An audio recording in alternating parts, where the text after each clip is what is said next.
우크라이나에 대한 러시아의 공습이 연일 이어지며 피해가 잇따르고 있습니다. G7 정상들은 푸틴 대통령의 전쟁 범죄 책임을 추궁하겠다고 밝혔고, 러시아의 핵무기 사용 가능성에 대한 우려가 고조되자 나토는 핵 억지 연습을 하기로 했습니다. 한국은행 금융통화위원회가 오늘 기준금리를 결정합니다. 지난 7월에 이어 0.5%포인트 인상해 10년 만에 기준금리가 3%대에 진입할 거란 전망이 유력합니다.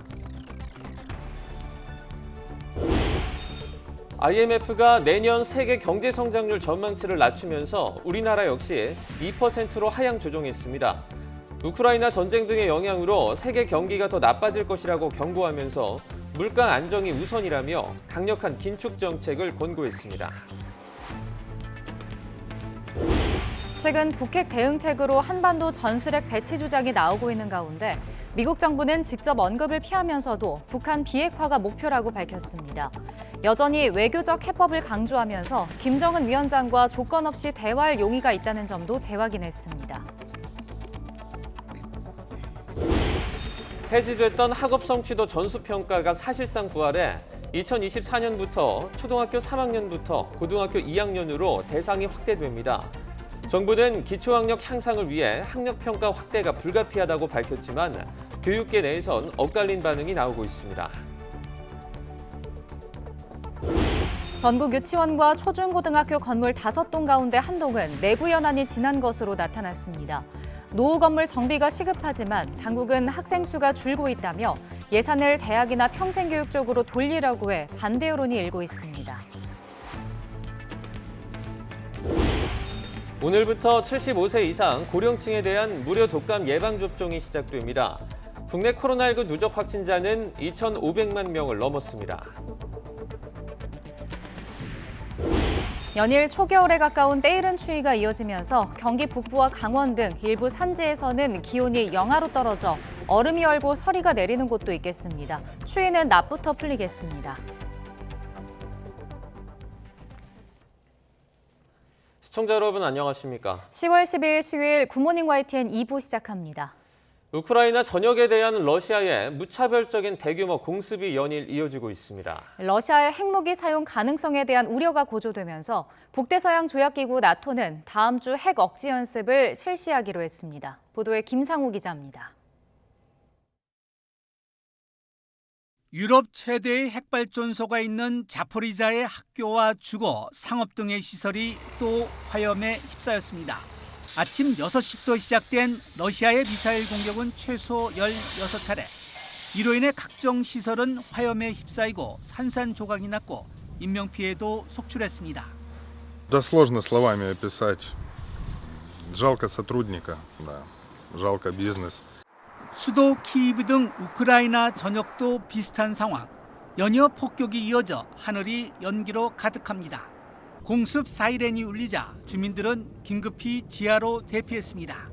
키이브 등 우크라이나 전역 4천여 곳의 마을 전기가 끊기는 등 기관 시설이 큰 타격을 입었고 사상자도 계속 늘고 있습니다. Йобаний апокаліпсис. Це іншими словами просто не назвеш. Це терор. 러시아는 지난 8일 크림반도와 러시아 본토를 잇는 크림대교가 폭발로 일부 붕괴한 뒤 우크라이나 전역에 연일 로켓과 드론, 미사일 등을 총동원한 보복 공격에 나서고 있습니다. 북대서양 조약기구 나토는 러시아의 핵무기 사용 우려와 관련해 핵 전략을 점검하는 한편 다음 주 핵 억지 연습을 실시한다고 밝혔습니다. 또 나토의 핵무기 운영 등의 협의체인 핵 계획 그룹 회의도 열기로 President Putin's veiled nuclear threats are dangerous and irresponsible. 주요 7개국 G7 정상들도 젤렌스키 우크라이나 대통령과 함께 긴급 화상회의를 가졌습니다. G7 정상들은 러시아의 민간인에 대한 무차별 미사일 공격은 전쟁 범죄라며 푸틴 러시아 대통령을 비롯한 관계자들에게 책임을 추궁할 것이라고 밝혔습니다. YTN 김사호입니다. 크림대교 폭발에 자극을 받은 러시아가 전격적으로 보복 타격을 감행한 뒤에 우크라이나와 러시아가 서로 추가 경고를 날리며 확전 우려가 커지고 있습니다. 젤렌스키 우크라이나 대통령은 러시아 군대를 더 고통스럽게 만들어줄 것이라고 경고했고, 러시아는 우크라이나 지원을 약속한 서방에 대해 맞대응할 것이라며 맞받아쳤습니다. 보도에 강태욱 기자입니다. 러시아의 무차별 공격이 이뤄진 우크라이나 드니프로의 한 도로입니다. 도로 앞쪽 좌측에서 폭발이 일어나자 길 가던 차들이 멈춰섭니다. 이어 멀리 도로 중앙에서 불꽃과 함께 더 큰 폭발이 일어납니다. 포연이 하늘을 뒤덮은 뒤에야 겁먹은 차들이 방향을 바꿉니다. 이처럼 무차별 미사일 공격에 젤렌스키 대통령은 겁먹지 않고 더욱 단결할 것이라고 다짐했습니다. 이어 러시아 군대를 더 고통스럽게 만들 것이라고 목소리를 높였습니다. Україну неможливо залякати, тільки ще більше об'єднати. Україну неможливо зупинити, тільки ще більше переконати, що терористів треба знешкоджувати. 우크라이나 보안국은 이번 공격을 지휘한 인물로 새 러시아 총사령관 세르게이 수로비킨을 지목하고 지명 수배했습니다.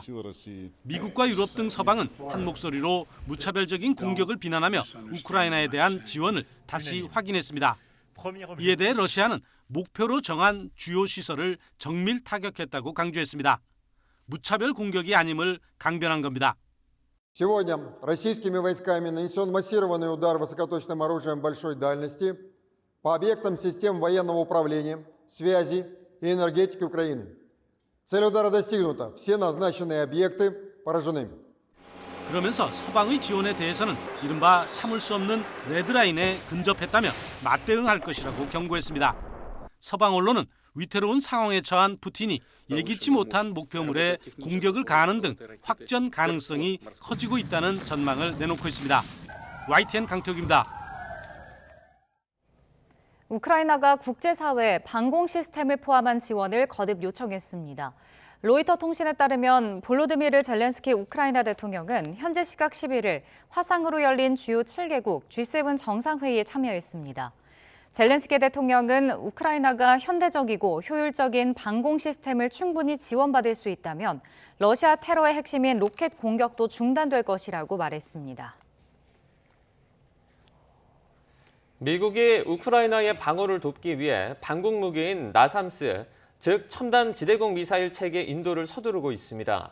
존 커비 백악관 국가안보회의 전략소통조정관은 현지 시간 11일 화상 브리핑에서 나삼스 2기를 지원하려고 노력하고 있으며 매우 가까운 시일에 전달할 수 있을 것 같다고 밝혔습니다. 사거리가 160km 이상인 나삼스는 방산업체인 노르웨이의 콩스베르그와 미국의 레이시언이 공동으로 개발했으며 미사일과 항공기를 모두 방어할 수 있습니다. 예비군 동원령을 피해 요트를 타고 우리나라에 왔다가 입국이 거부당한 러시아인이 21명에 달한 것으로 파악됐습니다. 더불어민주당 안호영 의원이 공개한 자료를 보면 지난 1일 부산항에 입항하려던 요트가 입항했다가 입국이 불어된 뒤 5일 동안 동해 곳곳에서 러시아인이 탄 요트 5척이 해경에 의해 발견됐습니다. 이 중 입항한 요트 4척에는 러시아인 23명이 탑승해 있었는데 한국 입국 기록이 있던 2명을 제외한 21명은 입국 목적이 불분명하고 서류가 미비하다는 이유로 입국이 불어됐습니다. 안 의원은 러시아 예비군 동원령으로 인해 탈출이 급증할 경우 한국이 사실상 중간 기착지가 될 가능성이 큰 만큼 구체적 대응 매뉴얼이 시급하다고 지적했습니다. 한국은행이 오늘 오전 금융통화위원회를 열고 기준금리를 인상합니다. 현재 기준금리는 연 2.5%로 상단 기준 3.25%인 미국과의 금리 역전폭은 0.75%포인트입니다.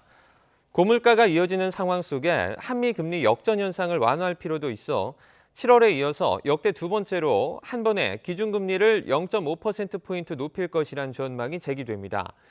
이번에 한국은행이 빅스텝을 단행하면 기준금리는 1년여 만에 2.5%포인트나 오르게 됩니다. 한국은행이 빠르게 기준금리를 높이면서 부작용을 우려하는 목소리도 커지고 있습니다. 무엇보다 가계 빚이 문제인데요. 앞으로 연말까지 2달 만에 이자 부담이 13조 원이나 늘어날 것으로 우려됩니다. 조태영 기자입니다. 가계의 모든 빚을 뜻하는 가계신용은 지난 6월 말 1,869조 원을 넘어섰습니다. 문재인 정부가 출범한 지난 2017년 2분기와 비교하면 6년 만에 480조 원 넘게 급증한 겁니다. 문제는 지금이 금리 인상기라는 점입니다.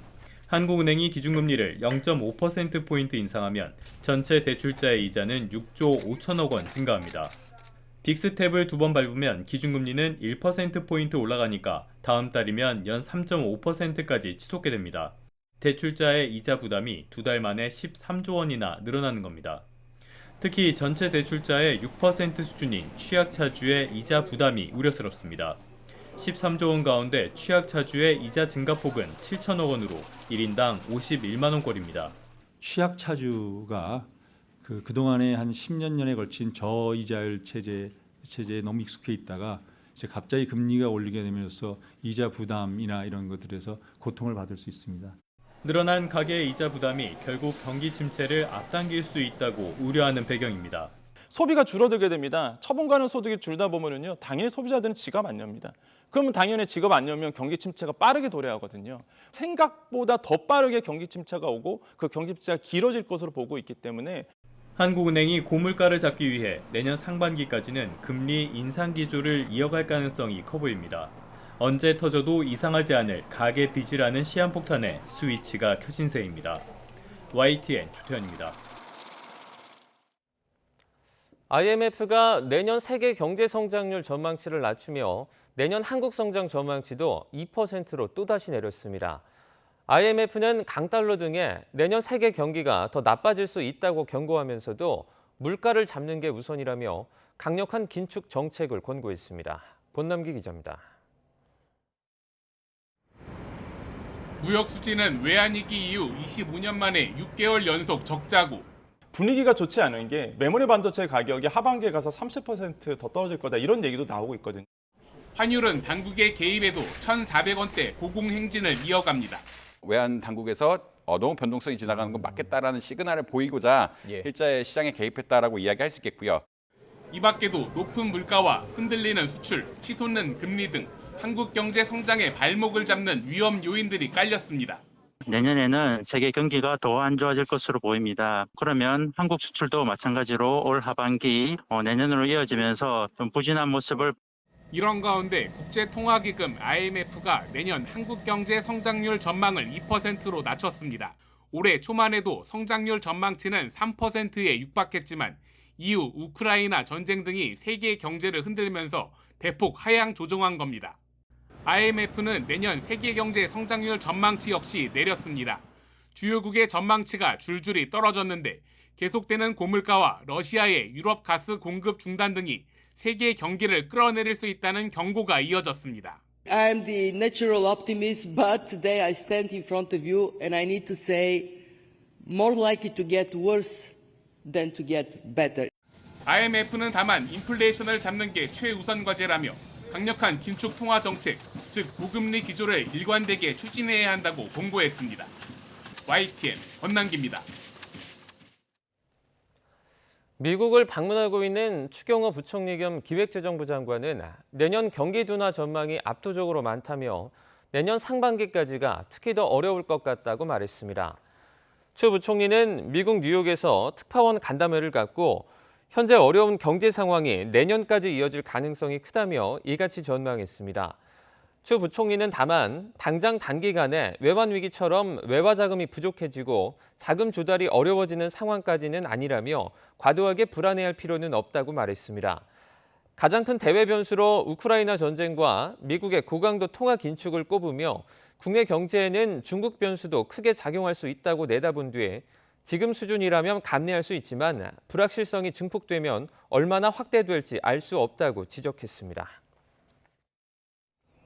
북한이 전술핵 운용부대 훈련을 처음으로 공개하며 언제 어디서든 핵을 쏠 수 있다고 과시했습니다. 향후 7차 핵실험의 초점도 미사일에 실을 수 있는 작고 가벼운 핵탄두 개발에 맞춰질 것으로 보입니다. 보도에 홍주혜 기자입니다. 북한은 지난달 말부터 이달 초순까지 이틀에 한 번꼴로 미사일을 쏜 목적이 전술핵 강화에 있다는 점을 분명히 했습니다. 7차례에 걸쳐 진행된 전술 핵 운용 부대들의 발사 훈련을 통하여 완전한 준비 태세에 있는 우리 국가 핵 전투 무력의 현실성과 전투적 효과성, 실전 능력이 남김없이 발휘됐습니다. 지난 4일 일본 열도를 넘긴 새 중거리 탄도미사일을 제외하면 대부분 남쪽 지역을 겨냥했다는 것도 숨기지 않았습니다. 남측의 비행장과 군사 지휘시설, 항구 등 구체적인 타격 목표를 명시했습니다. 이에 따라 북한판 이스칸데르, 미니 잠수함 발사 탄도미사일, 초대형 방사포 등을 골고루 섞어 발사한 것으로 보입니다. 모두 이미 완성돼 실전 운용이 가능한 것으로 알려진 전술핵 탑재 수단들입니다. 탄도미사일에 전술핵 탄도가 다 탑재될 수 있다. 그리고 김정은이 지시하는 시간과 장소에서 어떤 목표 지점도 즉각 타격하고 공중에서 또는 직접 간접으로 타격할 수 있는 역량을 구비하고 있다. 게다가 지난 6월 당 중앙군사위원회에선 전술핵의 전방부대 배치를 암시하기도 해 북한은 이제 단거리 미사일과 전술핵 결합에 주력할 것으로 보입니다. 때문에 7차 핵실험의 초점도 핵탄두를 소형화해 단거리 미사일에 싣는 데 맞춰질 거란 전망이 지배적입니다. 핵을 소형화해야 되는데 북한이 사실은 3차 핵실험 때 소형화에 성공했다라고 얘기를 하지만 지금 같은 그런 미사일에 적정한 그런 핵을 개발하고 생산하고 있는지는 좀 의심되는 부분이 없지 않아 있습니다. 이제 그런 면에서도 핵실험의 필요성은 좀 있겠죠. 7차 핵실험은 오는 16일로 예정된 중국의 20차 당대회 이후 실시할 가능성이 크다는 게 전문가들의 관측입니다. 다만 미국의 중간선거 결과를 고려한다면 핵실험 시기가 더 늦춰질 거란 분석도 있습니다. YTN 홍주혜입니다. 북한이 최근 전술핵 운용부대 훈련을 전개했다며 공개한 사진 일부가 과거 사진을 재활용한 것이란 추정이 나오고 있습니다. 북한은 지난달 25일 서북부 저수지 수중 발사장에서 실시한 탄도미사일 시험 사진을 공개하면서 미사일이 동해상의 알섬을 타격하는 사진을 포함했습니다. 그런데 이 사진이 지난 1월 28일 지대지 전술 유도탄 시험 발사에 성공했다며 공개한 사진과 각도, 또 폭발 섬광의 형태뿐 아니라 섬 주변의 물결 모양까지 유사해 같은 사진이라는 추정이 나옵니다. 또 당시 북한이 발사한 미니 잠수함 발사 탄도미사일은 평안북도 태천의 저수지에서 수중 발사돼 600km가량 비행해 동해상에 떨어진 것으로 파악되는데 태천에서 알섬까지의 거리는 약 400km가량인 것으로 알려졌습니다. 한반도의 전술핵 재배치 논란과 관련해 미국 정부가 직접 언급을 피하면서도 한반도 비핵화가 목표라는 점을 거듭 강조했습니다. 한반도 문제는 여전히 외교적 해법이 가능하다고 믿는다며 북한 김정은 위원장과 조건 없이 대화할 용의가 있다는 점도 재확인했습니다. 워싱턴에서 권준기 특파원입니다. 백악관 국가안보회의 화상 브리핑에 나선 존 커비 전략소통조정관. 한국 정부에서 한반도 전술핵 재배치 요청이 있었는지 묻는 기자 질문에 그건 한국 정부가 답할 사안이라고 일단 선을 그었습니다. On your question about South Korea, I'll let the South Koreans talk about their side of the alliance and their desires. 그러면서도 한반도 비핵화가 우리의 궁극적인 목표라며 여전히 외교적 해법이 있을 걸로 믿는다고 밝혔습니다. 북한 김정은 국무위원장과 대화할 뜻이 있다는 점도 거듭 강조했습니다. We have said we would be willing to sit down with Kim Jong-un without preconditions to negotiate that kind of an outcome. 미 국무부 브리핑에서도 한반도 전술핵 재배치에 대한 질문이 또 나왔습니다. 국무부 대변인은 이번엔 한국에 대한 미국의 방어 공약과 확장 억제 약속을 강조했습니다. We have placed a premium on doing everything we can to ensure that our commitments to defense and to deterrence when it comes to our treaty allies. 앞서 지난달 성김 미 국무부 대북 특별대표는 서울에서 열린 포럼에서 한반도 전술핵 재배치는 상황을 더 복잡하게 만들 뿐이라며 옳은 판단이 아니라고 말했습니다. 한반도 전술핵 재배치에 대해 미국 백악관은 외교적 해법을, 국무부는 확장 억제 공약을 강조했습니다. 모두 직접적인 언급은 피해 여지를 남겼습니다. 워싱턴에서 YTN 권윤기입니다. 대통령실이 여당과 사실상 전술핵 재배치를 추진하기 위한 방안을 물밑 논의해왔다는 일부 보도에 대해 전면 부인했습니다. 앞서 일부 언론은 대통령이 한 달여 전 여당의 전술핵 재배치를 포함한 핵무장 여건 조성을 제안했고 우호 여론을 조성하기 위한 논의를 이어왔다고 보도했습니다. 이와 관련해 대통령실 핵심 관계자는 브리핑에서 전술핵 재배치에 대한 대통령실의 입장은 무엇이냐는 질문에 윤 대통령이 기본적으로 기존 입장과 달라진 건 없다고 본다고 답했습니다. 윤 대통령은 지난 8월 취임 100일 기자회견에서 핵 확산 금지 조약 NPT 체제를 끝까지 포기하지 않고 지켜낼 생각이라며 전술핵 재배치에 부정적인 견해를 나타냈습니다. 한편 윤석열 대통령은 현 정부의 대북 정책 기조가 북한의 비핵화를 이끄는 데 유효하다고 생각한다고 강조했습니다. 윤 대통령은 출근길에 한미일 군사협력과 담대한 구상을 포함한 현재 대북 정책 기조가 유효하다고 보느냐는 질문에 이같이 답했습니다. 이와 함께 한일 군사협력 강화에 대한 우려도 있다는 지적에는 핵 위협에서 어떤 우려가 정당화될 수 있겠느냐고 반문한 뒤 야당에서 친일 국방이라고 공격하는 데 대해선 현명한 국민이 잘 판단하실 것이라고 답했습니다. 우리나라가 유엔 인권이사회 이사국 연임에 방글라데시 등에 밀려 실패했습니다. 우리나라는 현재 시각 11일 미국 뉴욕 유엔 본부 총회장에서 치러진 유엔 인권이사회 이사국 선거에서 123표를 얻어 아시아 국가 중 5번째에 그쳤습니다. 8개 나라가 이사국에 출마한 아시아 국가 중에선 표 순위로는 상위 4개 나라에게만 이사국 자리가 주어지는데 방글라데시가 160표로 최다 득표를 기록했고 몰디브와 베트남, 키르기스스탄이 우리나라보다 앞섰습니다. 우리나라는 지난 2016년에서 2018년, 2020년에서 2022년 등의 이사국을 맡았습니다. 일본이 내년부터 후쿠시마 원전 오염수를 바다에 방류하기 위해 준비하고 있습니다. 일본 선박이 평형수를 오염수로 채워 국내에 들어와 배출할 경우 우리 바다를 오염시킬 수 있다는 지적이 나오고 있습니다. 주무부처인 해양수산부는 뒤늦게 대책 마련에 나섰지만 인터넷에 떠도는 대책을 그대로 베낀 것으로 YTN 취재 결과 드러났습니다. 윤성훈 기자가 단독 보도합니다. 지난 2011년 3월 일본 후쿠시마에 있는 원자력 발전소에서 폭발 사고가 발생했습니다. 체르노빌 사태 이후 최악의 원전 사고였습니다. 일본은 10년이 넘은 지금도 핵 연료를 식히기 위해 냉각수를 주입하고 있고 이 과정에서 나온 오염수를 원전 부지에 보관하고 있습니다. 일본은 내년 중순쯤부터 이 오염수를 바다에 방류하기 위해 준비하고 있습니다. 방사능 물질을 처리한 뒤 방류한다고는 하지만 안전성 여부는 검증되지 않았습니다. 다액종 제거 설비가 있긴 하지만은 그 여과기에서 그 성능이 불안전하기 때문에 여전히 방사성 물질, 특히 삼중수는 남게 되고요. 일단 이게 방류가 되면은 생태계에 영향을 미치겠죠. 일본이 오염수를 방류할 경우 당장 후쿠시마 인근 9개 항에서 우리나라로 들어오는 선박이 문제입니다. 선박들은 무게중심을 유지하기 위해 평형수라 불리는 바닷물을 채워넣는데 후쿠시마 인근 항에서 평형수를 채운 뒤 한국에 들어와 방류하면 오염수가 곧장 국내 바다로 유입될 수 있기 때문입니다.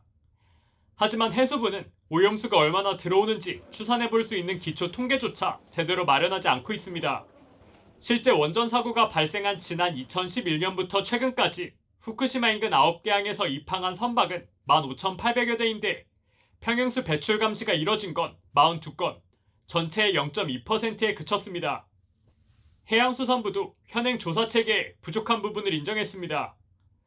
평형수 오염 여부를 분석하는 데만 보름 넘게 걸려 선박들이 오염수를 배출하더라도 즉각적으로 막을 수 없다는 겁니다. 이에 따라 일단 내년부터 후쿠시마 인근 9개 항에서 입항하는 선박 가운데 평형수를 배출하는 선박을 전수 조사하겠다는 계획을 내놨습니다. 현장에서 1시간 안에 방사능 오염 여부를 분석해 조치하는 시스템을 구축하겠다며 국회에 장비 마련을 위한 예산 6억 원을 증액해달라고도 요청했습니다. 하지만 해수부 예산안에 포함된 방사선 측정기 성능 분석표는 지난 2019년에 작성된 인터넷 블로그 게시물을 그대로 베낀 것으로 드러났습니다. 블로그 작성자조차 다른 유튜브 방송을 보고 내용을 정리한 거라고 출처를 표시해놨지만 해수부가 아무런 검증도 없이 퍼져놓은 겁니다. 네, 후쿠시마 오염수가 유입될 경우 국내 해양 생태계가 함께 오염될 가능성이 매우 큽니다. 그런데 거기에 대해서 우리 해양수산부에서는 지금 조치가 준비가 좀 안일하다 그렇게 생각을 합니다. 이런 일은 정부 차원에서 보다 더 적극적인 대비를 해야겠다 이렇게 생각을 하고 있습니다. 해수부는 급하게 예산안을 작성하면서 발생한 실책이었다며 다시 정비하겠다고 밝혔지만 주먹구구식 대책에 혈세만 낭비하는 건 아닌지 의문이 커지고 있습니다. YTN 윤성훈입니다. 오늘과 모레 열리는 서울시 국정감사에서는 TBS 지원 폐지와 반지하 퇴출 정책, 택시요금 인상 등이 주요 쟁점이 될 전망입니다. 우선 국민의힘 소속 시의원들이 발의한 시의 TBS 지원을 중단하는 조례안의 위법성을 두고 여야가 공방을 펼칠 것으로 예상됩니다. 또 지난 8월 폭우로 반지하에 거주하던 일가족이 사망한 사건으로 오세훈 시장이 내놓은 반지하 퇴출 정책도 쟁점이 될 전망입니다. 또 택시요금 인상의 적절성을 두고 질의가 나올 가능성도 큰데 시는 내년 2월부터 서울 택시 기본요금을 현행 3,800원에서 4,800원으로 올리는 방안을 시의회에 제출했습니다. 오늘부터 75세 이상 고령층 무료 독감 예방접종이 시작됩니다. 접종 기한은 올해 연말까지지만 방역당국은 코로나19와 함께 다른 호흡기 바이러스도 유행하고 있는 만큼 최대한 빨리 접종해달라고 당부했습니다. 오는 17일에는 만 70에서 74세, 20일에는 만 65에서 69세 독감 백신 무료 접종이 시작됩니다. 어젯밤 9시 기준 전국에서 코로나19 신규 확진자는 2만 9천여 명으로 집계됐습니다. 그제 같은 시간대보다 1만 4천여 명 늘어난 것으로 한글날 연휴 사이 줄었던 진단검사 수가 늘어난 영향으로 보입니다. 이런 추세로 볼 때 오늘 0시 기준으로 발표될 신규 확진자 수는 3만 명 안팎이 될 것으로 예상됩니다. 지난 2020년 1월 20일 국내 첫 확진자가 나온 이후 어젯밤 9시까지 누적 확진자는 2,500만 명을 넘었습니다.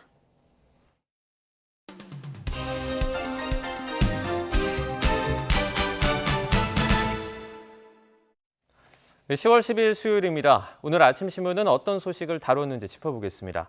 이현웅 아나운서가 주요 내용 정리해왔습니다. 어서 오세요. 안녕하십니까. 첫 번째 기사입니다.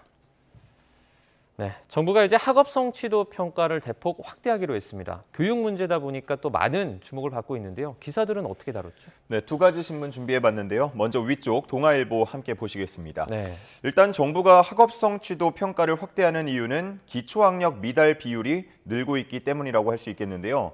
실제로 2017년에 비해서 2021년 지금 그래프를 보시면 국영수 과목에서 중학생과 고등학생 모두 기초학력 미달 비율이 높아지고 있다는 걸 볼 수 있습니다. 네.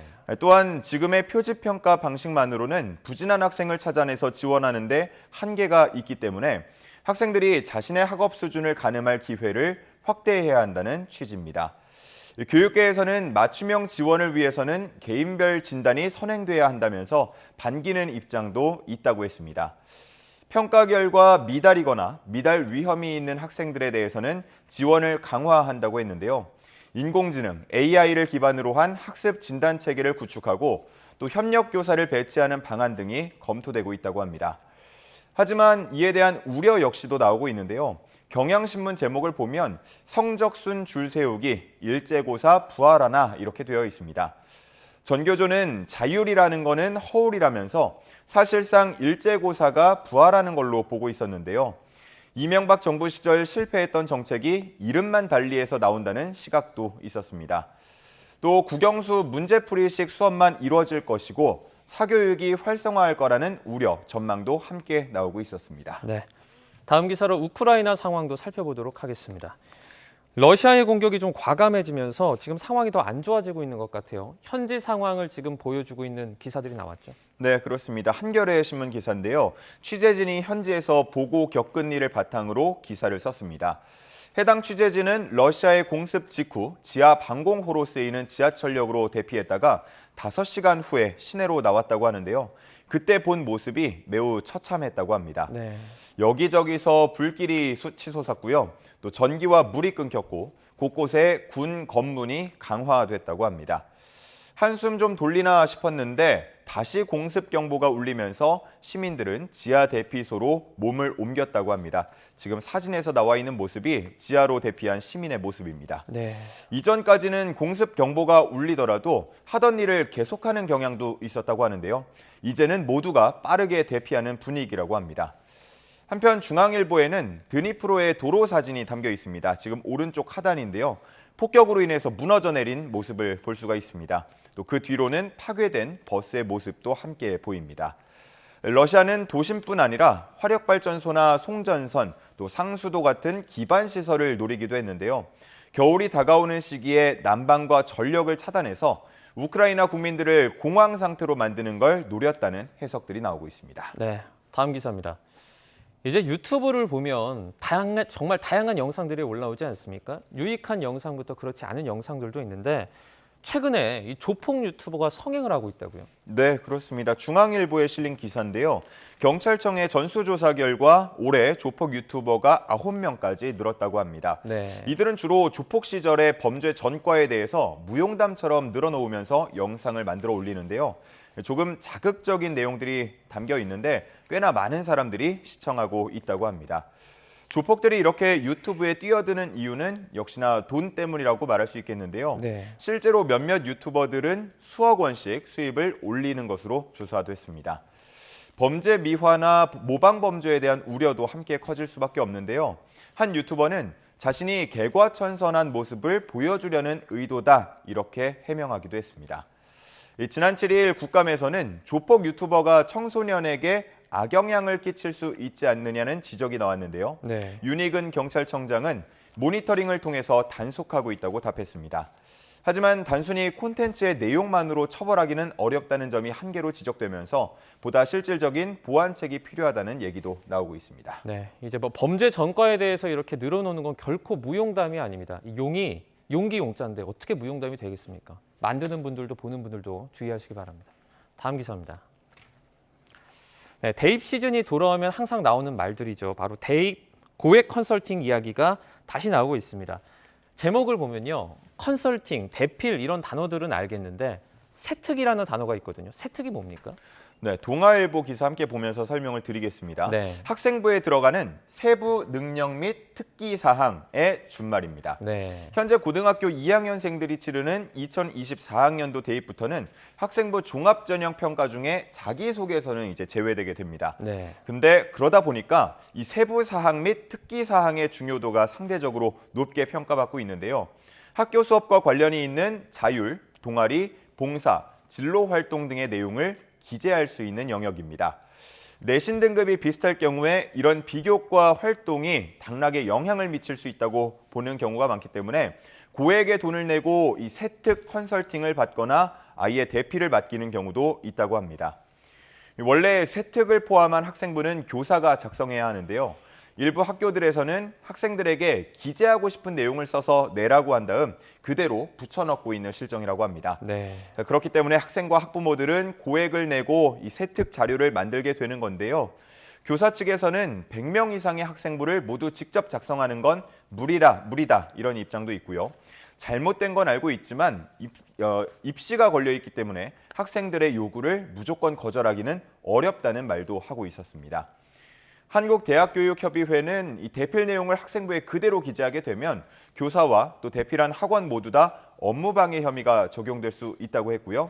또 해당 학생은 불합격 처리되거나 입학이 취소될 수도 있다고 말했습니다. 네, 다음 기사입니다. 요즘에 택시, 의료, 법률, 다양한 분야에서 이 플랫폼 관련된 업체가 나오고 있죠. 지금 일부 징역단체가 그런데 이 반플랫폼 연대를 만든다고 하죠. 네, 그렇습니다. 대한변호사협회, 의사협회, 또 치과의사협회, 건축사협회 등 4개의 직역단체가 오는 17일 이른바 올바른 플랫폼 정책연대, 반플랫폼 연대를 출범시킬 계획이라고 합니다. 이들은 무분별한 플랫폼 서비스가 국민의 생명과 건강, 또 재산에 피해를 줄 수 있다고 하면서 시장 질서까지 해치고 있다고 보고 있었는데요. 그러면서 공인중개사협회나 택시조합, 또 약사협회, 한의사협회 등에게도 가입을 제한할 예정이라고 합니다. 하지만 이런 움직임에 대해서 비판도 함께 나오고 있는데요. 혁신에 반대하는 기득권 집단의 밥그릇 챙기기다 이렇게 보고 있는 겁니다. 네. 소비자의 선택권을 보장하라는 얘기도 함께 나오고 있습니다. 이에 대해서 참여단체들은 민간 플랫폼 서비스를 대체할 공공 플랫폼들을 구축하겠다고 말하고 있는데요. 반대하는 입장에서는 공공 플랫폼이 민간보다 나으면 결국 이용자가 자연스럽게 몰릴 거라면서 선의의 경쟁을 해야지 민간 서비스를 아예 규제해서는 안 된다고 반박하고 있었습니다. 네, 마지막 기사 보겠습니다.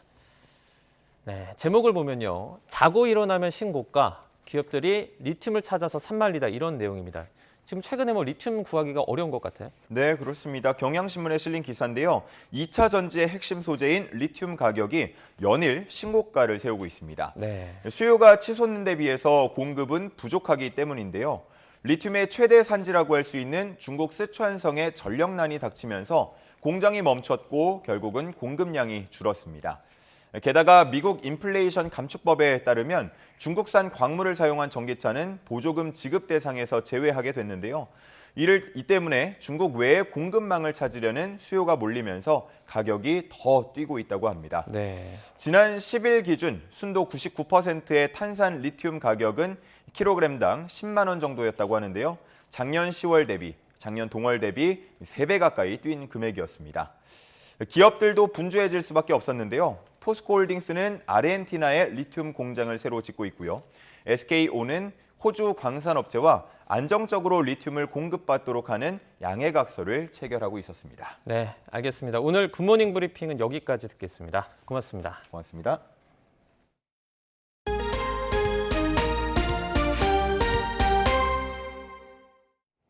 전국 유초중고교의 건물 5동 가운데 한 동은 내구 연한이 지나 학생들이 위험과 불편을 감수하고 있는 것으로 나타났습니다. 노후 건물 정비가 시급한 상황인데 정책 당국이 단지 학생 수가 줄고 있다는 이유로 유치원 초중고교 예산을 대학이나 평생교육 예산으로 돌리려고 해서 반대 여론이 일고 있습니다. 보도에 김학무 기자입니다. 수도권의 이 초등학교 건물은 모두 5개. 학생 수가 늘 때마다 응급 처방식으로 짓다 보니 고만고만한 건물이 여러 개 들어섰습니다. 가장 오래된 건물은 50여 년이나 됐습니다. 건물을 새로 지으면서 기존 건물과 억지로 연결하다 보니 복도에 층이 생기고 좁아 위험하고 장애 학생의 이동은 더 어렵습니다. 계단도 좁고 그렇죠. 이건 높이도 낮고 네. 그러니까 좀 위험한 거 아니에요? 위험하죠.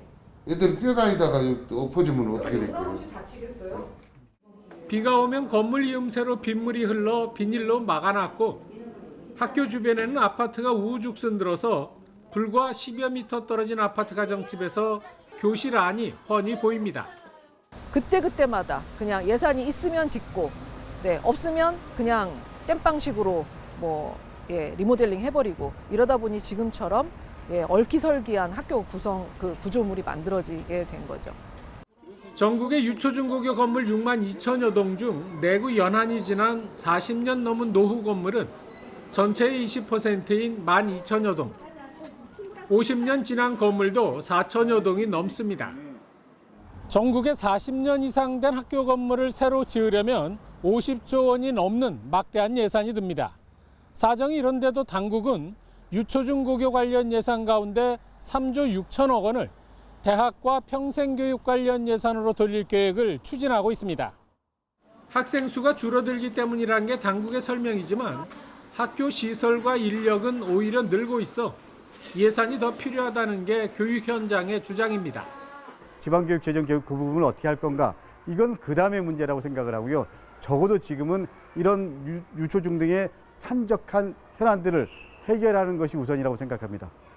게다가 학교 노후 건물 정비 계획이 포함된 그린 스마트 미래학교 사업 예산도 축소될 수 있다는 전망이 나와 교육 현장의 우려가 커지고 있습니다. YTN 김학무입니다. 오늘부터 교차로에서 우회전할 때 횡단보도 앞에서 멈추지 않으면 범칙금과 벌점이 부과됩니다. 경찰청은 교차로 우회전 상황에서 횡단보도 앞 일시정지 의무에 대한 계도 기간을 마치고 본격적인 단속을 시작합니다.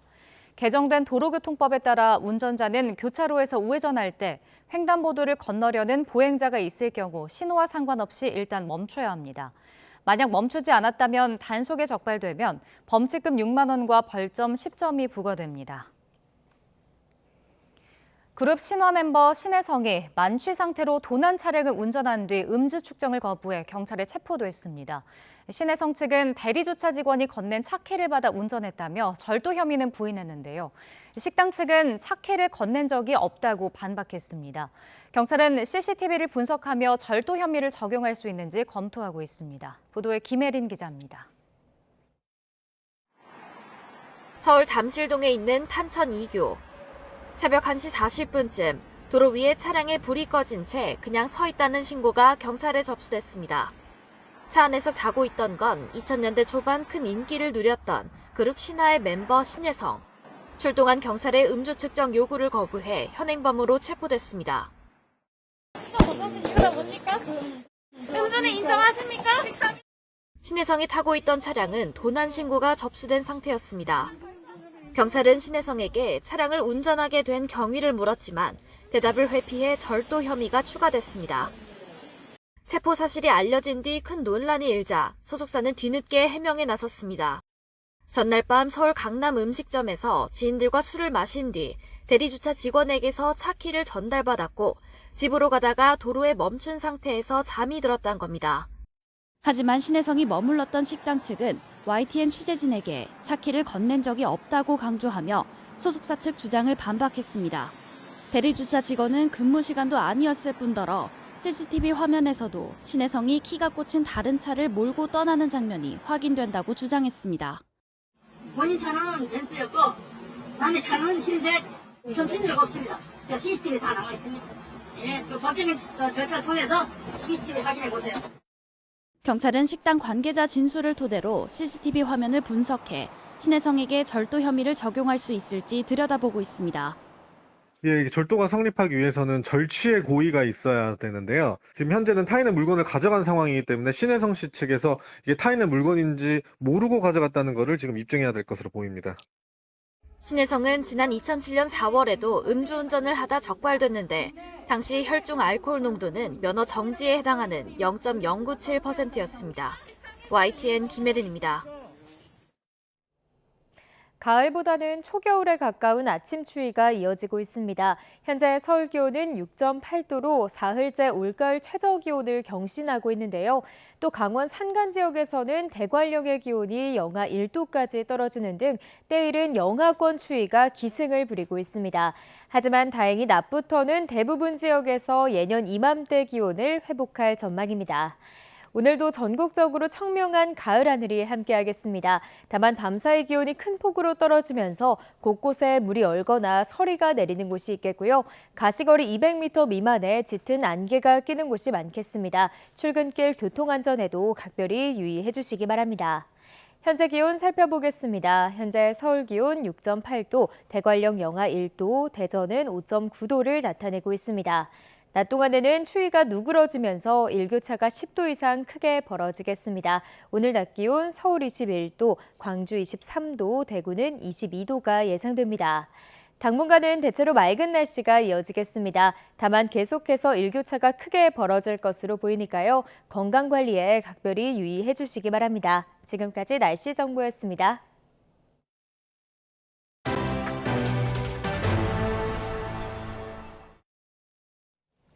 미국이 최근 러시아로부터 대대적인 미사일 공격을 당한 우크라이나를 돕기 위해 백악관 방어에 사용되고 있는 방공 무기를 조기에 지원하기로 했습니다. 백악관은 첨단 미사일 방어 체계인 나삼스 2기를 매우 가까운 시일에 우크라이나에 전달할 수 있을 것 같다고 밝혔습니다. 김원배 기자가 보도합니다.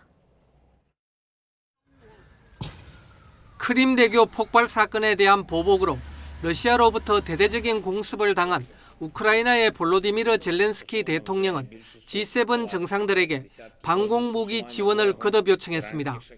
Коли Україна отримає достатню кількість сучасних та ефективних систем ППО, ключовий елемент російського терору, ракетні удари перестануть працювати. 우크라이나의 방공 시스템 요청에 대해 미국 백악관은 첨단 지대공 미사일 방어 체계인 나삼스를 조기에 지원하기로 했습니다. 존 커비 미국 백악관 국가안보회의 전략소통조정관은 우크라이나에 나삼스 2기를 매우 가까운 시일에 전달할 수 있을 것 같다고 밝혔습니다. And so we're working hard to get them the first 2 of those NASAMS, and we think that we're on track to get those first 2 over there in the very near future. 사거리가 160km 이상인 나삼스는 방산업체인 노르웨이의 콩스베르그와 미국의 레이시언이 공동으로 개발했으며 미사일과 항공기를 모두 방어할 수 있습니다. 미국 언론에 따르면 나삼스는 2005년부터 백악관과 의사당 방어에 사용되고 있습니다. 앞서 미 국방부는 지난달 나삼스 2기를 올해 말까지 제공하고 장기적으로 6기를 추가로 인도하겠다고 밝혔습니다. 커비 조정관의 발언은 그 일정을 앞당기겠다는 의미로 해석됩니다.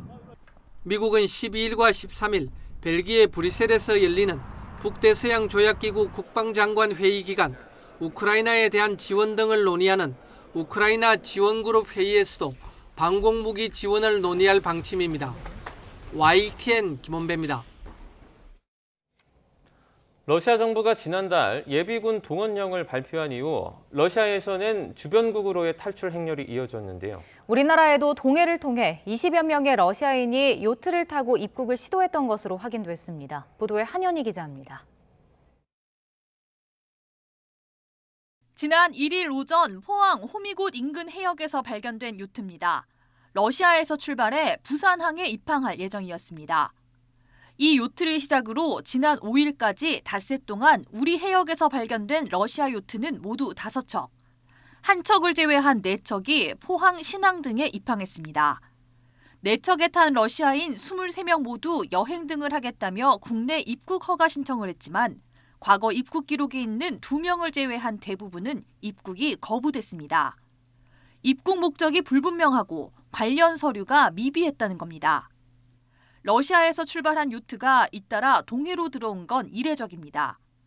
입국을 시도한 23명 중 22명이 남성으로 대부분 입대 연령인 20, 30대였던 것으로 전해졌습니다. 동원령을 피해서 왔는지는 단정할 수 없지만 동원령 이후 사례가 잇따르는 만큼 대비가 필요하다는 지적이 나옵니다. 탈출하는 사람들이 계속 늘어날 가능성이 있고 그런 경우에 우리나라가 사실상 중간 기착지가 될 가능성이 크기 때문에 외교 문제나 인권 문제 등을 감안해서 구체적인 대응 매뉴얼을 만드는 것이 시급한 상황이다. 지난달 푸틴 대통령이 부분 동원령을 발표한 이후 러시아에선 주변국으로의 탈출이 잇따르고 있습니다. 외신에 따르면 발표 이후 3주 동안 징집 목표 인원에 육박하는 러시아 남성 약 30만 명이 러시아를 탈출한 것으로 알려졌습니다. YTN 한현입니다. 미국 백악관은 한반도 전술핵 재배치에 대한 질문에 한반도 비핵화가 목표라며 외교적인 해법을 모색하겠다고 밝혔습니다. 존 커비 백악관 국가안보회의 전략소통 조정관은 브리핑에서 한국의 전술핵 재배치 요청에 대한 견해를 묻자 한국 측의 입장은 한국 정부가 답해야 한다면서도 우리의 목표는 완전하고 검증 가능한 한반도 비핵화라고 말했습니다. 그러면서 우리는 여전히 외교적인 해법이 있다고 믿는다며 북한 김정은과 조건 없이 마주 앉아 비핵화 협상에 임할 뜻이 있다고 밝혔습니다. 북한은 이번 공개보도 이전부터 전술핵의 중요성을 강조하고 있습니다. 전술핵은 비교적 단거리 목표물을 공격하는 소형 핵무기로 분류되지만 최대 위력은 히로시마 원자폭탄을 넘나들 것으로도 평가됩니다. 이 전술핵이 뭔지 신준명 기자가 전해드립니다. 김정은 북한 국무위원장은 지난달 최고인민회의 시정연설에서도 전술핵과 이를 운용할 무기체계의 다양화를 강조했습니다.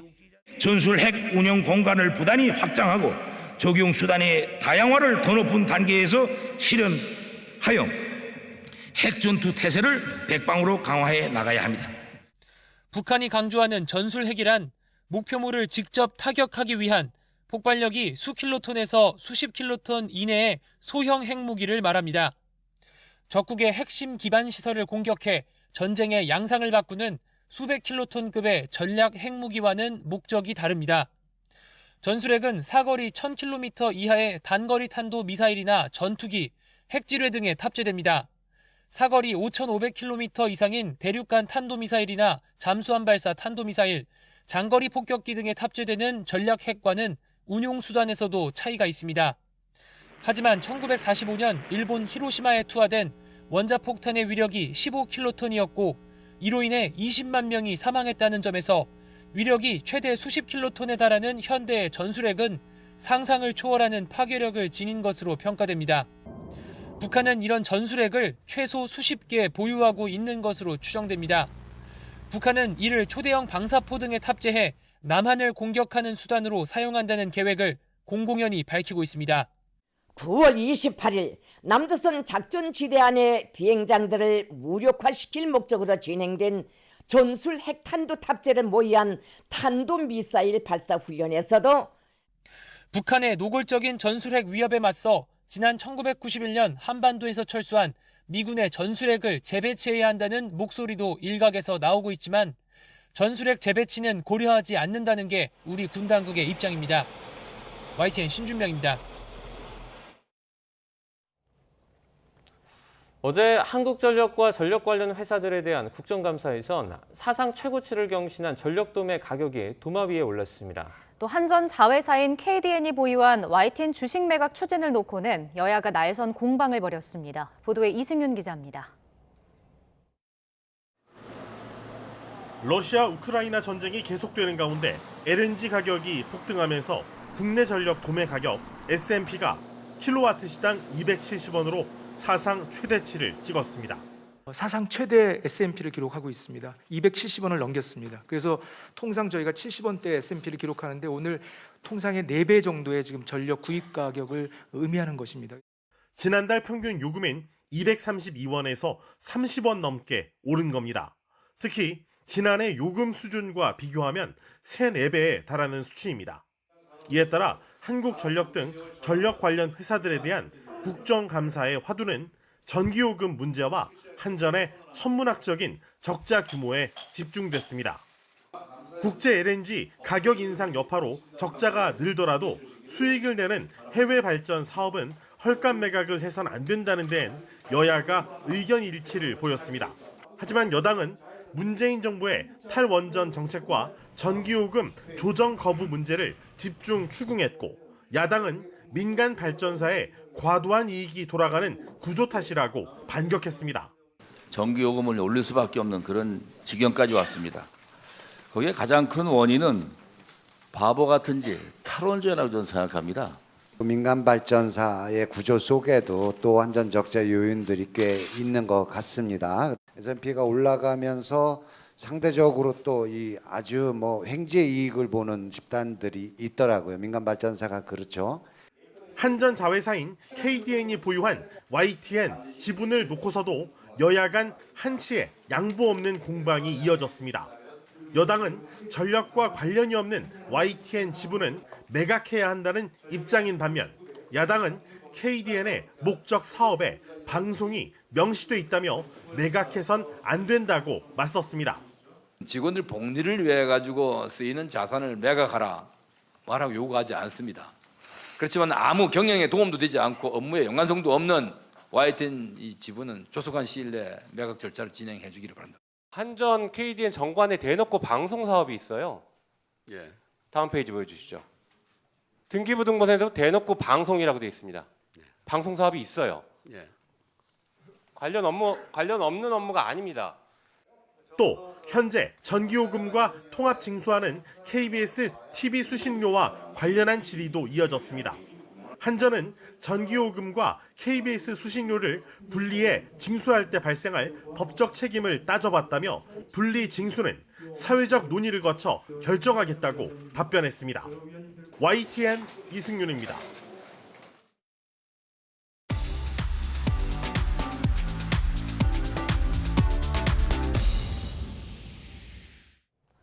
경제 소식을 빠르게 전달해 드립니다. 오늘 굿모닝 경제는 석병훈 이화여대 교수와 함께하겠습니다. 어서 오십시오. 어서 오세요.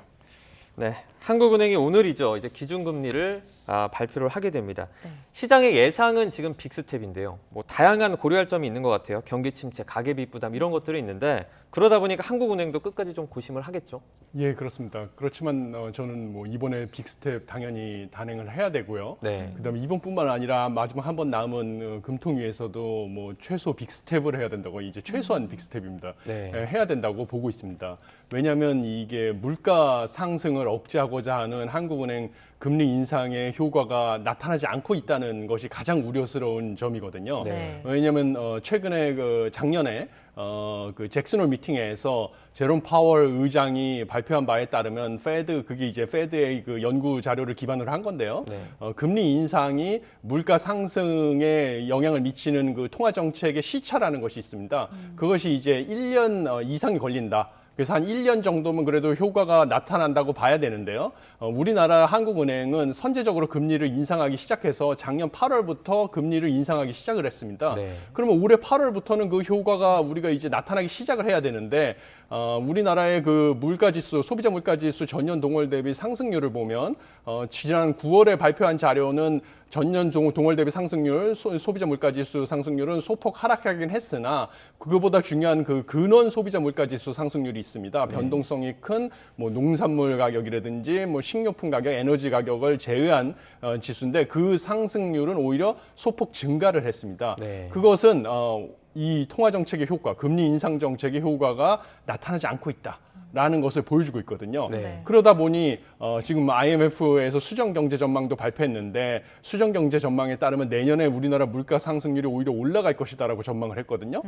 그리고 반면 경제 성장률은 떨어질 것이다 이런 식의 전망들이 나오고 있는데 네. 이렇게 물가 상승을 잡지를 못하면 지금 가계 부채 문제도 심각한데 내년에 정말 스태그플레이션을 고통에 처할 수도 있기 때문에 그것을 잡기 위해서는 금리를 인상을 해야 되고요. 그것뿐만 아니라 이제 지금 한국과 미국 간의 금리 격차가 점점 벌어지면 환율도 원달러 환율이 인상되고 그것은 이제 수입 물가 상승을 통해서 국내 물가를 추가로 상승시키는 요인이 되기 때문에 네. 원달러 환율을 안정시키기 위해서도 2회의 빅스텝, 최소 2회의 빅스텝은 반드시 필요하다 이렇게 생각을 하고 있습니다. 네. 일단 뭐 금리 인상이 기정사실화된 것 같고 관심은 이제 앞으로 금리 인상 기조가 언제까지 이어질까인 것 같은데 이게 뭐 11월뿐만 아니라 내년까지 좀 이어질 것으로 보시나요? 예, 저도 그렇게 불가피하다고 생각을 하고 있습니다. 왜냐하면 이제 한국은행 이창용 총재도 이미 그 미국에서 금리를 인상을 지속을 하는 한 우리나라도 금리를 인상을 할 수밖에 없다. 미국은 대규모 개방 경제고 우리나라는 소규모 개방 경제이기 때문에 미국의 통화 정책을 우리나라도 따라갈 수밖에 없는 상황이다. 뭐 이렇게 얘기를 했거든요. 네. 그런데 미국의 경우에는 그 미국에서 연준이 이 통화 정책을 할 때 가장 그 중요시하게 보고 있는 개인 소비 지출 물가 지수 발표 자료에 의하면 8월 개인 소비 지출 물가 지수 상승률은 6.2%였습니다. 전년 동월 대비 상승률. 이것을 2%로 끌어내리는 게 연준의 목표인데요. 6.2%면 역시 이것도 이제 이미 2% 목표에서 3배 이상 높은 수준이고요. 네. 이것보다 더 중요한 것은 이제 물가 상승의 추세를 볼 수 있는 변동성이 큰 에너지와 식료품 가격을 제외한 근원 개인 소비 지출 물가 지수 상승률은 4.9%입니다. 전년 동월 대비 상승률. 네. 이것은 전달에 4.7%보다 오히려 상승했습니다. 그러니까 역시 미국도 마찬가지로 금리 인상의 효과가 나타나지 않고 있다는 것이죠. 나타나지 않고 있고 추세적으로 물가 상승이 오히려 가속화되고 있다. 라는 이게 시그널입니다. 네. 그러면 연준의 입장에서도 최근에 오히려 발표한 실업률 자료는 3.7%에서 실업률이 3.5%로 하락했거든요. 근데 3.5%라는 것은 53년 만에 최저치인 코로나 사태 이전 수준입니다. 그러면 연준의 정책 목표는 완전 고용과 그다음에 물가 안정인데요. 완전 고용은 연준이 지난번에 점도표 발표했을 때 실업률 4%를 완전 고용으로 보고 있는데 4%보다도 실업률이 낮은 3.5%니까 완전 고용 부분에 있어서는 연준이 걱정할 게 없는 것이죠. 네. 그러면 이제 남은 연준의 정책 목표인 물가 안정, 그것은 개인 소비 지출 물가 지수 상승 전년 동월 대비 상승률 2% 목표거든요. 네. 그거를 맞추기 위해서는 금리를 계속 인상할 것이다. 그런데 지금 6.2%니까 그리고 그 통화 정책의 효과를 볼 수 있는 거는 근원 개인 소비 지출 물가 지수인데 역시 그거는 계속 오르고 있으니까 아직 효과는 나타나고 있지 않는 것이죠. 네. 그러면 연준은 올해 지금 점도표 예상에 따르면 기준금리 상당 기준으로 4.5%까지 올릴 거니까 앞으로 자이언트 스텝 한 번, 빅 스텝 한 번을 할 것으로 예상이 되고요. 네. 내년 초에도 지금 베이비 스텝이나 뭐 베이비 스텝을 최소 2회 정도로 할 수도 있다. 이렇게 예측이 되니까 우리나라도 따라서 한국은행도 내년 상반기까지는 금리를 최소 2회 이상을 인상할 수도 있다고 보고요. 네. 그다음에도 금리를 급격히 내리지는 못하고 높은 상태로 유지를 할 수밖에 없다고 봅니다. 네. 왜냐하면 IMF에서 이번에 수정 경제 전망을 한 게 내년 한국의 물가 상승률을 3.8%로 예상을 했거든요. 네. 그러니까 이것도 한국은행의 정책 목표인 2% 소비자 물가지수 상승률의 2배 가까운 수준이기 때문에 금리를 뭐 낮추는 거를 기대하기는 쉽지 않다.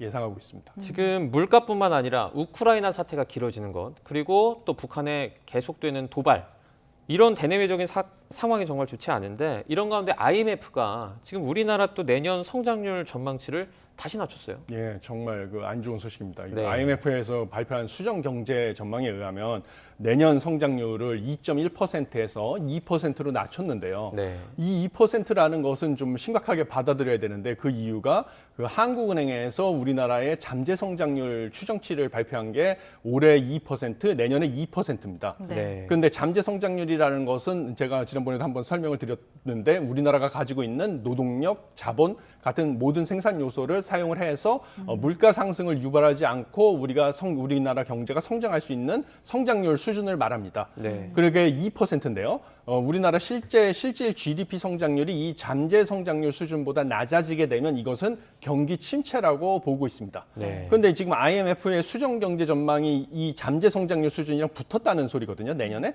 그런데 이거는 이제 IMF의 이제 경제 전망이라는 것은 경기 상황이 안 좋아지면 또 이제 바꿔서 낼 가능성이 크기 때문에 이제 자칫 잘못하면 이제 내년에 우리나라가 경기 침체가 된다는 것은 거의 기정사실이다. 이렇게 볼 수가 있습니다. 그래서 정말 날이 갈수록 암울해지고 있다. 그래서 물가를 조기에 잡지 못하면 분명히 내년에 스태그플레이션이 올 가능성이 크다. 이렇게 생각하고 있습니다. 네. 근데 이게 우리뿐만 아니라 IMF가 세계 경제 성장률 전망치도 하향 조정했잖아요. 그러면서 세계 경제 폭풍우가 몰아치고 있다면서 경기 침체를 좀 우려하지 않았나요? 예, 맞습니다. 그 IMF가 이번에 그 세계 경제 전망을 발표했는데요. 네. 세계 경제 전망에 따르면 특히 이제 올해는 거의 다 지나갔으니까 내년이 중요한데요. 네. 내년 같은 경우는 이제 2.9%에서 세계 성장률을 2.7%로 낮췄고요. 그다음에 또 중요한 것은 세계 경제의 물가 성장률, 네. 물가 성장률 같은 경우도 원래 5.7%에서 6.5%로 올렸습니다. 그러니까 세계 경제가 성장은 둔화되면서 오히려 물가 상승은 더 심해질 것이다라고 얘기를 했는데요. 뭐 악재가 한두 가지가 아닙니다. 그래서 뭐 대표적인 것은 강달러 현상.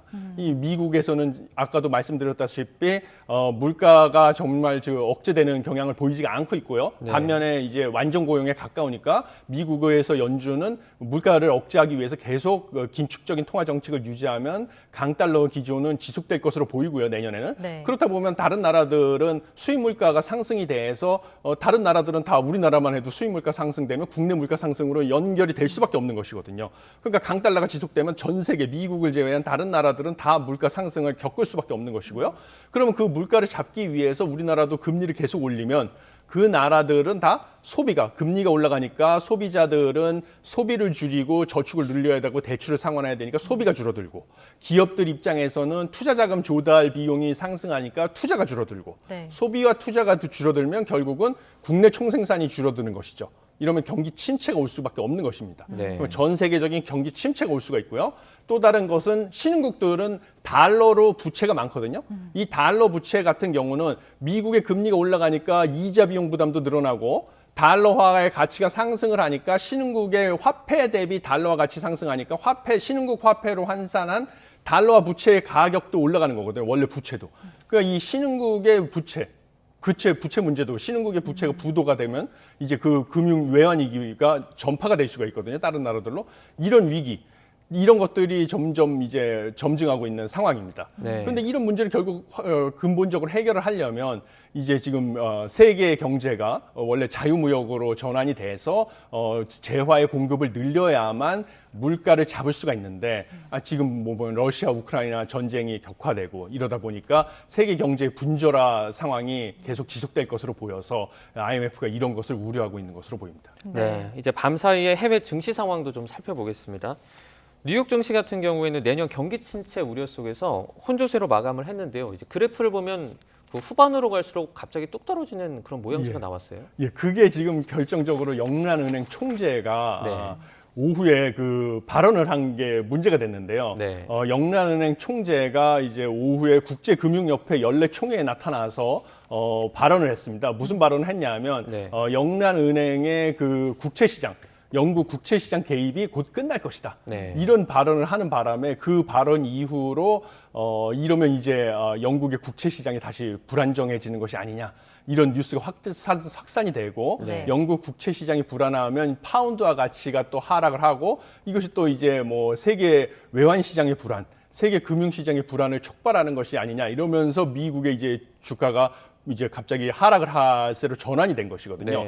근데 이제 영국의 이 국채 시장 불안 문제가 저희가 이제 쉽게 생각하지 이제 할 수가 없는 상황인 것은요. 이 영국의 리즈 트러스 이제 총재가 총리가 신임 총리가 갑자기 그 감세 정책을 들고 나왔지 않습니까? 69조 원에 달하는 감세 정책을 경기를 부양하겠다는 목적으로 들고 나왔는데 이 감세 정책을 추진하면 이 세원을 조달을 감세로 이제 정부 세수가 줄어드는데 그럼 대체 재원을 어디서 조달을 해야 되느냐?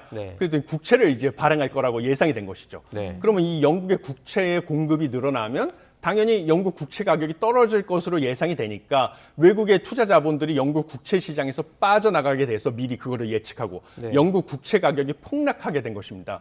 근데 문제는 영국의 연기금들, 국민연금이나 뭐 공무원연금 이런 것이 그 자산 포트폴리오의 절반 가까이를 영국 국채로 가지고 있었는데요. 특히 장기 국채 가격이 이제 폭락을 하게 되니까 이 연기금들이 이 도산의 위기에 몰리게 된 것이죠. 특히 이 그동안의 장기 국채를 보유하고 있으면 장기 국채의 이자를 이용해서 연금을 지급을 할 수가 있었는데요. 그동안의 양적 완화 정책으로 중앙은행들이 장기 국채를 매입을 하다 보니까 그러면 장기 국채 가격이 상승을 하고 그러면 장기 국채 수익률이 떨어져서 장기 국채 수익률만 가지고는 연금 지급을 못해서 어쩔 수 없이 연기금들이 파생 상품에 투자를 했습니다. 그게 이제 소위 말하는 LDI였죠. 부채 연계 투자 상품이라는 파생금융 상품에 투자를 했었는데요. 그것은 안전자산이라고 그동안 인식돼 왔던 그 장기 국채를 담보로 주식이나 이런 거에 추가로 투자를 하는 대출을 일으켜서 주식이나 이런 다른 유가증권에 투자를 해서 연기금을 지급을 하겠다는 아이디어였는데요. 문제는 작금의 사태로 외국인 투자 자금이 영국 국채 시장에서 빠져나가면서 영국 국채 가격이 폭락을 하니까 그 파생금융 상품에 투자했던 금융사들에서는 담보로 잡았던 국채 가격이 하락을 하니 추가적으로 담보를 내놔라. 이렇게 요구를 할 수밖에 없었던 것이죠. 그래서 이제 추가적으로 담보를 내놓으려면 뭐 추가 증거금을 납부하려면 영국의 연기금이 가지고 있는 국채를 팔아야 되고 그러면 국채 가격은 추가로 더 떨어지니까 이걸 막기 위해서 영란은행이 자국의 통화를 이용해서 영국의 국채를 샀던 거였는데요. 사실은 이것은 양적 완화랑 똑같은 효과를 나타내는 겁니다. 영국의 통화를 이용해서 영국의 국채를 사면 영국의 통화가 더 풀리는 거니까 파운드와 같이 하락을 유발하고 물가를 상승시킬 수 있는 메커니즘이거든요. 그러니까 이게 사실 앞뒤가 안 맞는데 이런 정책이 문제가 있는 것이었는데 그래도 영국의 국채 시장 가격을 안정시켜서 연기금 파산을 막는 게 더 중요했기 때문에 이런 정책을 해와서 파운드화 가치도 안정이 됐었던 것이었거든요. 그런데 이거를 한시적으로 하는 언발의 오줌 누기식 정책이었기 때문에 영란은행이 이걸 지속할 수는 없는 것이고 영란은행 총재가 당연히 시장에서 예상했듯이 이걸 이제 조만간 끝내겠다. 이랬더니 이게 우리가 알았던 이 뉴스가 리빌된 것이죠.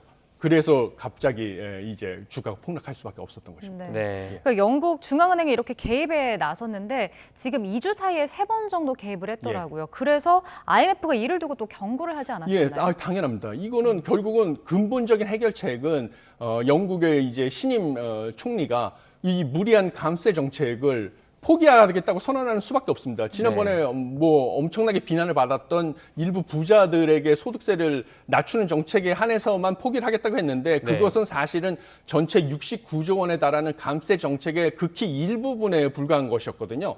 그러니까 나머지 상당수의 감세 정책은 여전히 유효한 것이고 그것 때문에 국채를 추가로 발행할 것이 예상이 돼서 국채 가격은 여전히 하락할 위험에 하락 압력에 처해 있는 것이거든요. 그러니까 결국 근본적인 해결책은 이 무리한 감세 정책을 전면 포기하는 것밖에 없는 것이 아니냐. 이런 생각을 하고 있고 IMF도 그런 지적을 하고 있는 것이죠. 그 트러스 총리가 열흘 만에 철회를 했던 게 전부 철회한 게 아니라 부자 관련된 감세 부자 관련된 감세 일부분만 철회한 것입니다. 네, 알겠습니다. 지금 우크라이나 사태로 러시아가 또 유럽에 가스 공급을 줄이고 그러면서 에너지난이 정말 심각할 것으로 우려가 되는데요. 내년 겨울이 더 힘들 거다 이런 전망이 나왔어요. 뭐 그것도 충분히 예상하는 상황입니다. 왜냐면 올 겨울만 같은 경우에는 사전에 이제 뭐 비축해 놓은 천연가스나 이런 것들도 여러 세계 나라들이 다 있기 때문에 어찌저찌 이제 넘어갈 수가 있지만요. 지금 보시면 러시아 우크라이나 전쟁이 점점 격화되고 있으면서 이 러시아 우크라이나 사태가 장기화될 것이 예상되고 있습니다. 그러면 이제 유럽에서는 우크라이나를 지원하고 있는 입장이니까 러시아는 우크라이나 전쟁을 승리로 이끌기 위해서는 천연가스 무기화를 더 강하게 추진할 가능성이 크고요. 그러면 유럽은 천연가스 발전, 뭐 천연가스 난방 이런 거에 의존도가 큰데요. 그럼 이 천연가스 확보를 위해서 다른 천연가스 수출국을 찾아 헤맬 수밖에 없습니다. 그것이 이제 호주나 미국이 되는데요. 그러면 이 전 세계에서 러시아를 제외한 다른 나라로부터 천연가스를 수입해 나온 우리나라 같은 한국 같은 나라들이 있는데요. 그러면 이 세계 천연가스 가격을 상승시킬 수밖에 없는 것이죠. 그러면 한국도 천연가스 비축 물량이나 사전에 확보한 천연가스 물량을 올해 다 소진해 버릴 수밖에 없고요. 이러한 정책이 천연가스 러시아의 무기화가 장기화되는 것이 전 세계 천연가스 가격을 상승시킬 수밖에 없고 이러면 이제 내년에 더 이제 세계적으로 천연가스 가격 상승, 그다음에 뭐 유럽 경제 악화, 한국도 사실 무역 수지 적자도 확대될 수밖에 없고 이런 상황을 초래할 수밖에 없으니까 이것을 이제 IMF에서 경고를 한 것입니다. 무역 수지 적자 얘기를 해주셨는데 실제 이번 달 10일까지 우리나라 수출 실적을 보면 1년 전보다 20%가 줄었습니다. 그러면서 연간 적자 규모도 이제 최고치를 갈아치울 거다 이런 우려도 나오고 있는 것 같아요. 정말 안 좋은 소식의 연속입니다. 적자 같은 경우는 우리나라는 이제 두 가지 측면이 있는데요. 첫 번째는 이제 수출이 둔화되는 측면에서 오는 거, 그 다음에 이제 수입이 늘어나는 측면에서 오는 거, 이 두 가지입니다. 먼저 수입은 지금 방금 말씀드렸다시피 이 말씀을 드리면요. 수입 같은 경우는 우리나라가 이제 에너지 수입이 늘어나는 것 때문에 수입이 급격하게 늘어나는데요. 우리나라는 이제 뭐 에너지를 생산하지 않고 있기 때문에 100% 에너지를 수입을 해야 되는데 원유 같은 경우는 이제 달러로 결제를 해야 되는데요. 달러가 지금 원달러 환율이 계속 상승을 하고 있고요. 그다음에 원유 같은 경우는 최근에 이제 오펙 플러스 산유국에서 또 하루에 200만 배럴씩 추가적으로 감산을 하겠다. 이래서 이제 유가가 다시 이제 90달러 배럴을 90달러대로 상승을 하지 않았습니까? 이것은 이제 탄소 중립이 되기 전에 2050년부터는 이제 원유가 거의 이제 무용 지물이 되니까 그 전에 원유 가격을 상승을 시켜서 최대한 이제 돈을 벌겠다라는 산유국들의 이 이해 관계에 따라서 이제 원유가는 계속 상승할 것으로 보이고요. 높은 수준을 유지할 것으로 보이니까 한국한테는 나쁜 소식이고요. 그 외에도 지금 방금 말씀드린 러시아 우크라이나 사태 장기화로 인해서 천연가스 가격도 상승할 것으로 예상되고 그래서 이제 수입은 계속 늘어날 것으로 보이는데요. 에너지 수입은. 반면 수출 같은 경우는 우리나라의 주력 수출품인 이제 반도체 경기, 특히 메모리 반도체 부분이 둔화될 것으로 예측이 됩니다. 두 가지 요인이 있는데요. 지금 전 세계적인 경기 침체가 있지 않습니까? 미국의 강달러 현상으로 인해서 인플레이션이 수출되니까 그거를 잡겠다고 전 세계에서 금리를 인상하니까 소비가 이제 줄어들어서 경기 침체가 되니까 우리나라도 역시 수출을 할 수가 없죠. 자기네 나라들 소비가 줄어드는데 우리나라 제품을 살 수가 없죠. 그리고 경기가 침체되면 이제 내구재라고 하는데요. 스마트폰 같은 거. 우리가 쓰던 거 계속 쓰지 새로 사기 힘들지 않습니까? 그런데 이런 데 반도체가 들어가야 되는데 스마트폰 아이폰 1사도 이번에 14도 안 팔리고 있는데 스마트폰이 안 팔리는데 거기 들어가는 반도체가 팔릴 일이 없지 않습니까? 그러다 보니까 반도체 업황도 부진하고 그래서 주력 수출품이 안 팔리기 때문에 수출도 부진하고 수입은 늘어나니까 무역수지 적자는 계속 누적돼서 사상 최대가 될 가능성이 커지고 있습니다. 네, 알겠습니다. 오늘 여기까지 듣겠습니다. 석병훈 이화여대 교수와 함께 경제 이슈들 자세하게 살펴봤습니다. 고맙습니다. 고맙습니다.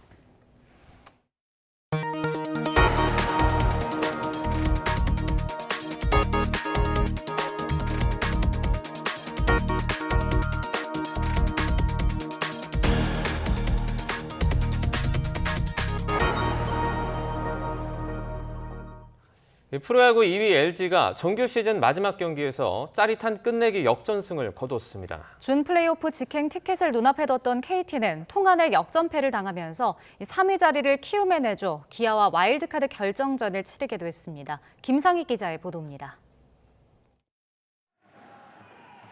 3위와 4위 팀이 결정되는 정규 시즌 최종전은 1회부터 난타전이었습니다. 포문을 먼저 연 건 KT였습니다. 1회 초 알포드와 장성우의 연속 타점으로 2점을 올린 KT는 이어 황재균이 투런포를 쏘아 올리면서 단숨에 4대 0으로 달아났습니다. LG도 1회 말 곧바로 추격에 나섰습니다. KT 선발 고영표가 흔들리자 안타 4개를 몰아치면서 3득점, 한 점 차로 추격했고 3회에 다시 한 점을 뽑으면서 4대 4 동점에 성공했습니다. KT는 5회 다시 한 점을 뽑아 준 플레이오프 직행이 가시권에 들어왔지만 9회 말 마지막 위기를 넘기지 못했습니다. LG는 최은성의 짧은 외야 플라이 때 3루 주자 서건창의 과감한 주루 플레이로 동점을 만들었고 이어 나온 오지환이 우익수 키를 넘기는 끝내기 안타를 터뜨리면서 총 720경기를 소화한 정규 시즌 대장정에 마침표를 찍었습니다.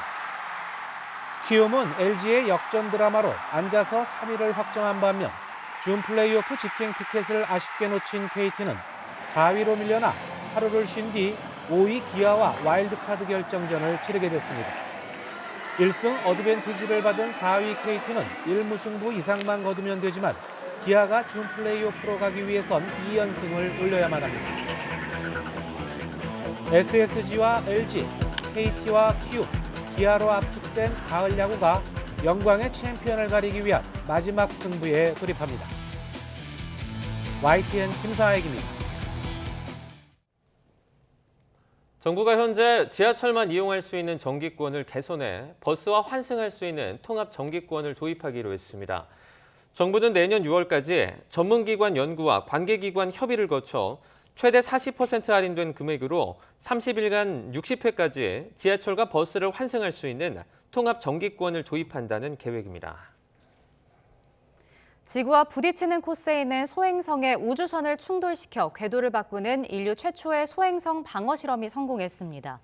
나사, 즉 미국 항공우주국은 쌍소행성 궤도 수정 실험 결과 소행성 다이모르포스 궤도의 변경을 확인했다며 인류가 처음으로 천체 움직임을 바꿨다고 현지 시각 11일에 발표했습니다. 10월에 찾아온 때이른 추위는 오늘 아침까지만 견디시면 되겠습니다. 현재 서울 기온은 6.6도로 어제보다 낮아 또다시 올가을 최저 기온을 경신하고 있고요. 기온이 낮은 강원 산간에서는 영하권 추위가 나타나고 있습니다. 하지만 오늘 낮부터는 예년 기온을 회복하면서 추위가 점차 누그러질 전망입니다. 밤사이 기온이 크게 떨어지면서 아침까지 서리가 내리거나 물이 어는 곳이 있겠고요. 내륙 곳곳에 가시거리 200m 미만의 짙은 안개가 끼겠습니다. 농작물 냉해 피해와 교통안전에 각별히 유의하시기 바랍니다.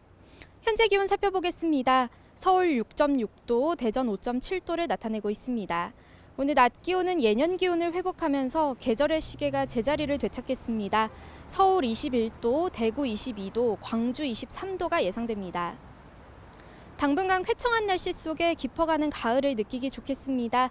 다만 일교차는 계속해서 크게 벌어질 전망입니다. 일교차가 10도 이상 크게 벌어지면 면역력이 30%가량 떨어집니다. 감기 등 호흡기 질환에 걸리지 않도록 건강관리 잘해주시기 바랍니다. 지금까지 서울상암동에서 YTN 원희다입니다. 수요일 아침 굿모닝 YTN은 여기까지입니다. 잠시 후 뉴스라이더가 방송됩니다. 시청해주신 여러분 고맙습니다.